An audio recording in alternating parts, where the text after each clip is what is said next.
Sir అసెంబ్లీకి YCP MLA ఎవరు హాజరవట్లేదు sir. ఎందుకంటే మరి వాళ్ళేగా వాళ్ళ మనుషులు కూడా పెట్టారుగా పోటీలో పెట్టి వాళ్ళు తిన్నారు. ఒక్కరు వచ్చి వస్తారు పాపం. ఓకే, వాళ్ళ స్వార్థంకి వస్తారు లోపలికి. అయినా ఎంత వృధా ప్రయాసం. వాళ్ళు ఇవాడు కూడా రాకుండా ఉంటే బాగుంటుంది. వాళ్ళు ఇవాడు కూడా రాకుంటే బాగుంటుంది.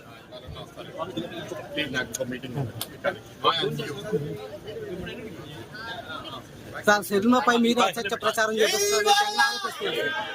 షర్మిలపై మీద అసత్య ప్రచారం చేస్తున్నారు ఆరోపిస్తున్నాడు సార్ జగన్. అంటే వాళ్ళు పట్టించుకోనప్పుడు నేను ఎందుకు పట్టించుకోలే?